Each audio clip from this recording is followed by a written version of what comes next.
기도하고 시작하겠습니다. 좋으신 아버지, 오늘도 하나님 이 신명기 말씀을 전하고자 합니다.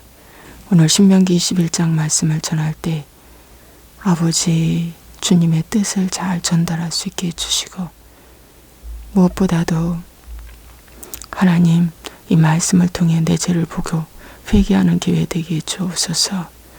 오늘도 하나님 이 나라와 민족을 붙잡아 주시고, 코로나가 속히 하나님 주여 이 코로나 앞에 우리가 회개하게 도와주시고 종식되기를 간절히 소원합니다. 주님, 이 시간 우리 주님께서 붙들어 주시고 아버지, 이럴 때일수록 더 하나님 겸허히 하나님을 찾을 수 있는 귀한 시간 되게 해주옵소서. 예수와의 이름으로 축복하고 기도합나이다. 아멘. 오늘은 죽인 자를 알지 못하거든, 신명기 21장 제 48강을 말씀드리겠습니다. 내 하나님 여호와께서 내게 주어 차지하게 하신 땅에서 피살된 시체가 들에 엎드려진 것을 발견하고 그 쳐 죽인 자가 누구인지 알지 못하거든. 너희의 장로들과 재판장들은 나가서 그 피살된 곳의 사방에 있는 성읍의 원근을 잴 것이요. 그 피살된 곳에서 제일 가까운 성읍의 장로들이 그 성읍에서 아직 부리지 아니하고 멍에를 매지 아니한 암송아지를 취하여 그 성읍의 장로들이 물이 항상 흐르고 갈지도 않고 씨를 뿌린 일도 없는 골짜기로 그 송아지를 끌고 가서 그 골짜기에서 그 송아지의 목을 꺾을 것이요. 이렇게 나왔습니다. 이제 너희들이 가나안 땅에 들어가거든. 혹시나 이렇게 죽은 사람이 있게 되면 살인 한 자, 또 살인 당한 자 위해서 어떻게 해야 하나, 그 법규에 대해서 말씀해 주고 있는데요. 10계명 중에서 제6계명이죠. 살인하지 말라. 그런데 그 당시에는 성읍에서 죽은 사람도 있지만 들에 죽은 사람도 있다. 근데 누가 죽였는지를 알지 못하지만 피살된 상태로 엎드려져 있는 거예요. 여러분, 아벨이 가인한테 들에 나가서 들에서 죽임당했죠, 아벨이. 근데 그 핏소리가 하늘에 사무쳤다고 그랬습니다. 아무도 못 봤습니다, 여러분. 가인이 아벨을 죽였을 때는 가인만 알지 그 부모도 모르고 아무도 몰랐습니다. 근데 하나님만 알았습니다. 하나님이 가인한테 나타나서 가인아, 내 동생이 어디 있느냐. 내가 동생을 지키는 자이니까 모릅니다. 이러면서 변명했죠. 거기서는 직접 그 피살된 그 아벨의 피가 하늘에 사무쳤다. 그래서 가인에게 이제 징계의 그런 고통을 주었죠. 그런데 여러분, 여기서도 들에 엎드러졌습니다. 그 당시에 여자들과 어린아이들은 집에서 주로 생활을 했죠. 그리고 또 그 당시에는 아이들을 많이 낳습니다. 지금도 이스라엘 백성들은 산하 제한을 하지 않고 아이들을 많이 낳는데 그 당시에 아이들 많이 낳죠. 전염병으로 죽기도 하고, 그러니까 마지막 아이 낳을 때까지 낳는 거예요. 그러니까 아이들도 많고 여자들은 주로 살림을 하니까 집에 있는데, 이 성읍 가까운 거리에서 마을에서 죽으면 누가 죽였는지를 알 텐데 여기는 분명히 들에 엎드려져 죽었다고 말씀하고 있습니다. 그러니까 누가 죽였는지를 모르는데 아마 억울한 죽음을 죽을 수도 있다는 것. 그 억울한 죽음을 죽은 자에 대한 한을 풀어주라. 그거에 대해서 여기 이제 이렇게 말씀해 주고 있는 거예요. 그래서 여러분, 그 당시에는 정말 옛날이니까 DNA 검사도 할 수 없죠. CCTV가 녹화돼서 잡을 수도 없죠. 지금처럼 그렇게 좋은 시스템이 있는 것이 아니라서 정말 사람이 눈으로 보지 않고는 어떤 핏자국이 머리카락에 있어도 아무건 증거물을 낼 수 없는 시대입니다. 그러므로 이렇게 죽은 이 한 사람을 위해서 하나님께서는 어떡하냐? 너희 장로들, 재판장들 다 이 피살된 곳에 사방에 있는 성읍의 원근을 재라. 그래서 여기 장로들과 재판장들은 바로 누구냐면 12지파. 12지파가 정말 다 모여서 재판장, 장로들, 또 레위지파 다 모이라고 그랬어요. 그러니까 얼마나 이 한 사람의 이 이름 없는 이 한 사람의 죽음에 대해서 하나님은 엄격하게 다루십니다. 그래서 그 중에서 제일 가까운 성읍의 장로들이 이제 일을 하라는 거예요. 이게 왜 죽었는지 어떻게 죽었는지 아무리 찾아도 이 원인을 모르겠다는 거죠. 모르는 이제 이 죽음을 당한 거죠. 그랬을 때에 너희 제일 가까운 성읍의 장로들이 그 성읍에서 이제 아직 부리지 아니하고 멍에매지 않은 암송아지라고 한 거 보니까 여러분 순결한 암송아지죠? 순결한 암송아지. 근데 숫송아지가 아니라 암송아지네요. 순결한 것을 말해주고 있습니다. 아직 멍에매지 않고 부리지 않았다니까 순결한 그런 소입니다.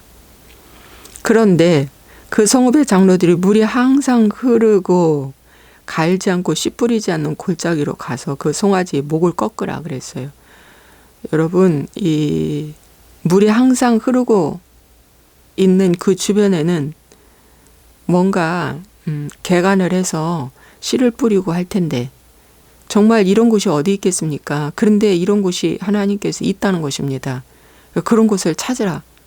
그러니까 물이 흐르고 씨 뿌리지 아니하고 그런 골짜기, 갈지도 않은 그런 골짜기, 어찌 보면 성결한 구별된 그런 골짜기죠. 구별된 땅입니다. 거기에 가서 송아지의 목을 꺾으라고 그랬습니다.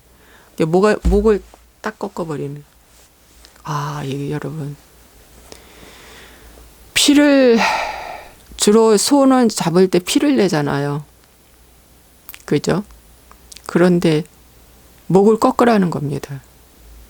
피 내지 않고. 레위 자손 제사장들도 그리로 갈지니 그들은 내 하나님 여호와께서 택하사 자기를 섬기게 하시며 또 여호와의 이름으로 축복하게 하신 자라. 레위 자손 제사장들도 이제 여호와의 이름으로 축복하게 하시는 그 제사들이 제사 올리는 제사장들이잖아요. 그런데 여러분 원근 각처에서 제사장들, 레위지파들, 그 다음에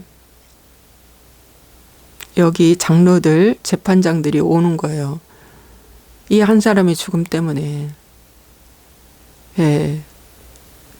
제사를 지금 멈추고 재판을 지금 다른 재판을 멈추고라도 여기로 오는 거예요.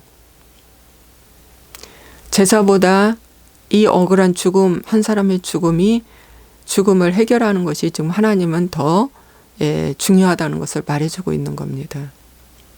그러니까 이런 것을 볼 때에 하나님은 결코 한 사람의 생명을 좌시하지 않는다는 그런 깊은 뜻을 갖고 있죠. 그래서 한 명의 생명이 얼마나 중요하다는 것을 하나님의 마음을 우리에게 알려주는 것입니다. 그 피살된 곳에서 제일 가까운 성읍의 모든 장로들은 그 골짜기에서 목을 꺾은 암송아지 위에 손을 씻으라. 말하기를 우리의 손이 이 피를 흘리지 아니하였고 우리의 눈이 이것을 보지도 못하였나이다 하면서 이렇게 손을 씻으라는 거예요. 우리가 흘린 피가 아니다. 이런 것을 바라다가 뭐라 하냐면은 대속, 구속 이런 의미도 갖고 있습니다. 대속, 구속. 그 한 사람의 죽음이 대신 누가 죽었습니까? 암송아지가 죽었죠. 암송아지가 죽었습니다. 그리고 그 위에서 이제 손을 씻으면서 우리가 피를 흘린 것이 아니라 우리의 눈이 이것을 보지 못하였나이다. 그래서 원인을 볼 수 원인, 왜 죽었는지 원인을 알 수 없다는 것입니다. 여호와께서 주께서 속량하신 주의 백성 이스라엘을 사하시고 무죄한 피를 주의 백성 이스라엘 중에 머물러 두지 마옵소서. 이 무죄한 피, 이 흘린 이 피를 이 백성에 두지 마옵소서. 이 말씀은 이 죽음이, 이 억울한 죽음이 이스라엘 백성들에게 전수되지 마시옵소서. 이 저주가 내려가지 마시옵소서. 그런 뜻입니다. 그렇게 기도했다는 것이죠. 그렇게 하면 그 피 흘린 죄가 사함을 받으리니 너는 이와 같이 여호와께서 보시기에 정직한 일을 행하여 무죄한 자의 피 흘린 죄를 너희 중에서 제할지니라. 그렇게 할 때 이 무죄한 자의 피 흘린 것을 너희 중에서 제할지니라. 제해진다, 사함받는다, 그런 뜻입니다. 자, 그럼 오늘날 이 말씀, 너희가 가나안에 들어가거든 한 사람의 생명을 귀히 여기고 또 억울한 죽음을 죽었을 때에 반드시 사람들을 불러서 원인 분석하고 이렇게 해서 이 억울한 죽음이 다시 죽지 아니하도록 너희가 노력해야 한다. 조심해야 한다. 그런 뜻으로 우리에게 말씀해 주고 있는데요. 오늘날에 그럼 이 말씀은 오늘날 우리에게 어떻게 적용해야 할까? 여러분, 오늘날은 꼭 사람을 이렇게 몸을 죽여서 죽인 피살도 있지만 더 중요한 건 우리 마음의 인격살인이잖아요. 미움으로. 마음으로. 예. 마음의 살인. 인격살인 모독이죠. 폭언. 그래서 정신적인 살인을 시키는 겁니다. 너는 못해. 너는 바보다. 너는 병신이다. 너 내 자식 맞냐? 어우, 저 성도만 없으면. 저 성도 좀 어떻게 해서 나갔으면. 막 이런 어떤 모독을 넣어서 사람을 인격 모독시키고 그 흘기는 눈과 그 말하는 거, 그 행동, 그 모든 것들이 인격 살인이거든요. 그것이 일터에서나 가정에서나 교회에서나 비일비재하는 우리 시대에 살고 있다는 것입니다. 그렇게 살인을 해서 정말 살인당한 자가 있다는 겁니다. 살인당한 자가 있어서 제대로 대우를 받지 못하고 제대로 인격 대우를 받지 못하고 어려움을 당하는 이러한 자가 있다는 것입니다. 근데 이미 죽은 자는 어떻게 해요? 호소를 못 올려요. 억울함의 호소. 이미 죽었으니까. 그런데 하나님께서 어떻게 한다? 이 문제를 해결해 주시잖아요. 찾아와 주셔서.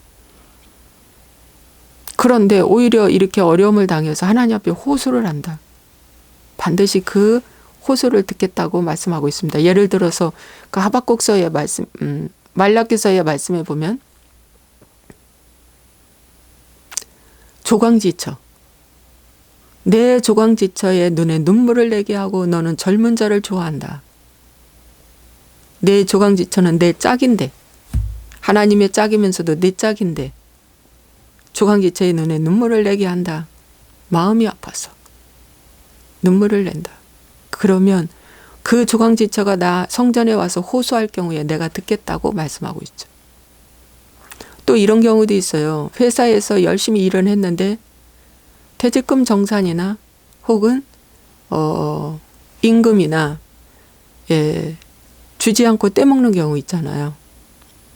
예를 들어서 뭐 사정이 어려워서 떼먹을 수도 있지만 고의적으로 떼먹는 경우도 있잖아요. 그럴 경우에 너무 억울하고 분해서 성전에 가서 하나님 앞에 기도하고 호소하면 하나님이 그 기도 들으신대요. 무서운 말씀이죠. 들으신대요. 외면당한 나의 모습. 이것도 살인당한 거나 마찬가지거든요. 돈의 살인, 물질에 대한 살인, 인격에 대한 살인. 이럴 때 그 하나님께서 그것을 듣겠다고 말씀하고 있습니다. 그리고 어떻게 해요? 반드시 그에 대해서 하나님이 응대하겠다고 그랬어요. 갚아주겠다고 그랬습니다. 하나님은 공평하신 하나님이시죠. 그래서 오늘날 이렇게 들에 엎드려져 있는 거예요. 들에 혼자 엎드려져 있는 거예요. 피살당해서. 그리고 마찬가지로 왕따 당한 거예요. 들에 엎드려져 있다는 건 왕따 당한 거예요. 왕따 당한 거예요. 예를 들어서. 그랬을 때에 어떡하라? 너희 장로 재판장 레위인들은 그런 약자, 그런 고아, 그런 고부, 과부, 그런 나그네, 그런 어려운 자들 편에서 어떡하라? 공평한 판결을 하고 그들의 억울함을 어떻게 풀어주라. 그렇게 말씀해주고 있습니다. 여러분 그 민수기서에도 말씀해 보면 이런 말씀이 있어요. 붉은 암송아지, 이 색깔이 털이 붉은색, 황금색 나는 붉은 암송아지를 잡아서 가루를 만들어서 물에 그 재를 타서 씻어라. 그러면 그게 정결한 물이라고 말씀해 주고 있습니다. 그게 정결한 물이다. 네. 근데 여기도 암송아지를 취하여 이제 잡아서 하나님 앞에 드리라고 그랬는데 오늘날 그 암송아지는 오늘 무엇을 비유해 주고 있을까요? 학자들마다 견해가 다르겠지만 누군가가 대신 중보기도 해야 한다는 의미를 갖고 있습니다.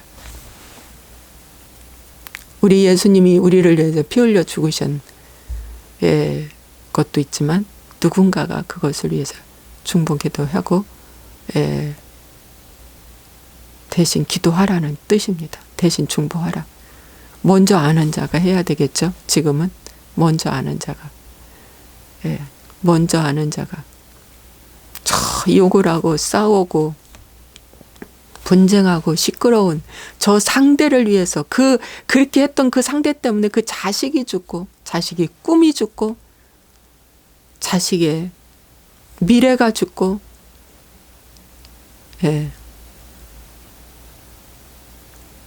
그 한 자식이 죽어버리는 겁니다.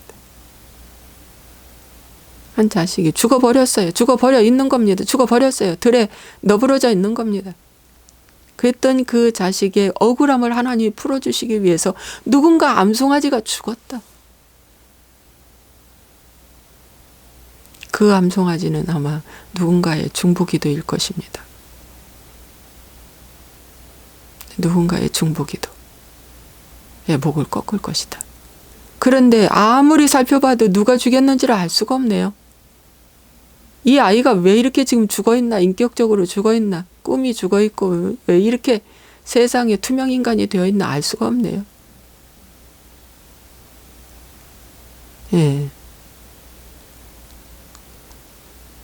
그런데 그 암송아지의 목을 꺾은 암송아지 위에서 손을 씻으면서 이 죄가 더 내려가지 않도록 이 저주가 끊어지게 해달라는 기도를 하고 있습니다. 그래서 교회에서나 가정에서나 어디에서나 들에 버려진 그 한 사람이 누구인가 우리 한번 살펴보시기 바랍니다. 분명히 있을 줄로 압니다. 들에 버려진 그 한 사람. 돈을 벌기 위해 이런 인격살인을 하면 안 된다는 것이죠. 내가 직분을 얻고 내가 높아지기 위해서 상대의 이런 인격살인을 하면 오늘날 또 안 된다는 거죠. 내가 높아지기 위해서 내가 잘 되기 위해서 이런 인격살인을 하면 안 된다는 거죠. 그렇게 할 경우에 하나님은 이 죽은 자 때문에 레베도 받지 않으신다는 거예요. 제사장들이 와서 여기에 동참을 하는 겁니다.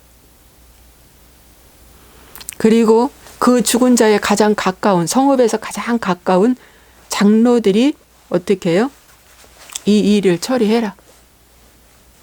마찬가지로 그 죽은 사람 중에서 가장 가까운 사람이 누구일까? 자식이라면 부모겠죠. 부모라면 자식이겠죠. 그 중에 가장 가까운 사람이 누구인가를 찾아서 그 사람이 책임지고 이 일을 성취하고 암송아지 잡고 골짜기 찾고 하라는 거죠. 이 과정을 거치라는 것입니다. 힘들고 불편하고 어려워도 하라는 것입니다. 가장 가까운 사람.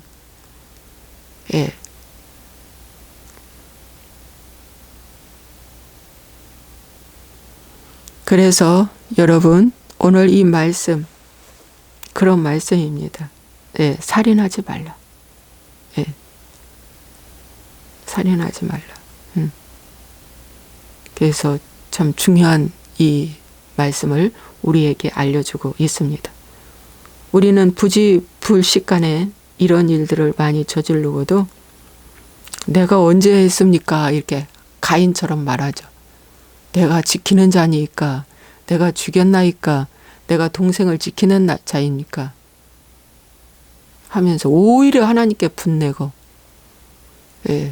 아무렇지 않은 것처럼 한 사람 동생을 죽이고도 아무렇지도 않은 것처럼 하는 경우가 우리는 너무 많다는 것입니다.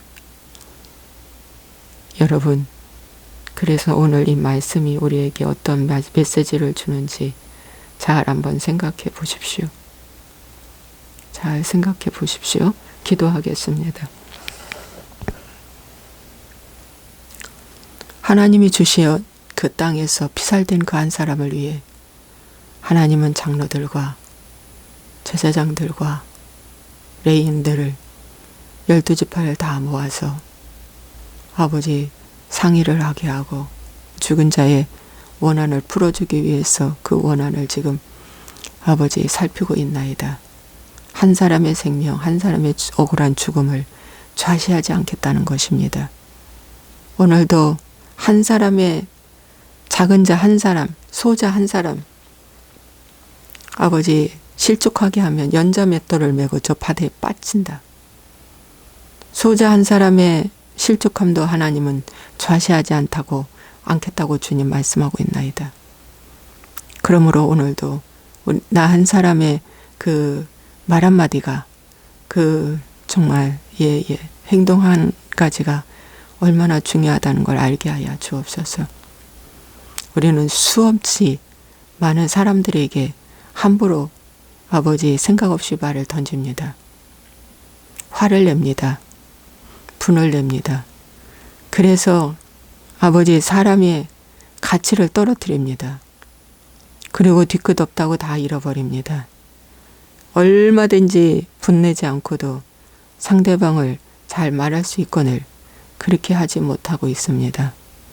하나님, 우리는 인격살인을 밥 먹듯이 하고 있습니다.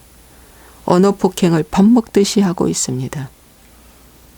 꿈도 믿음도 모든 아버지 희망도 다 꺾어버리고 이 암송아지의 목을 꺾어버린 것처럼 한 사람의 그 아버지 하나님 희망과 꿈과 믿음과 이 모든 것들을 암송아지 목을 꺾듯이 꺾어버리는 삶을 산 적이 우리는 얼마나 많이 있는지요.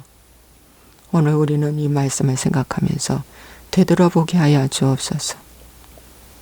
그렇게 꺾여서 죽여버려 놓고는 투명인간이 되게 해놓고는 자기는 잘 나가고 잘하고 있다고, 나는 아무 죄가 없고 내가 그렇게 한 것이 아니라 상대가 잘못 가르쳐서 잘못 교육시켜서 저렇게 됐다고 내 죄는 하나도 보지 아니하고 아버지 그렇게 여기고 사는 우리의 모습을 봅니다. 주님, 통탄하지 아니할 수가 없습니다. 정말 통탄하지 아니할 수가 없습니다. 주님 이 말씀을 그냥 주여 구구단 외우듯이 그렇게 하지 말고 이 말씀이 오늘 나에게 어떤 메시지로 주시는가, 하나님 경고의 메시지로, 책망의 메시지로, 회개의 메시지로 받게 하시고 하나님 깨닫게 하여 주옵소서. 주님 제발 깨닫게 하여 주옵소서. 주님 감사하고 예수와의 이름으로 축복하고 기도합나이다. 아멘.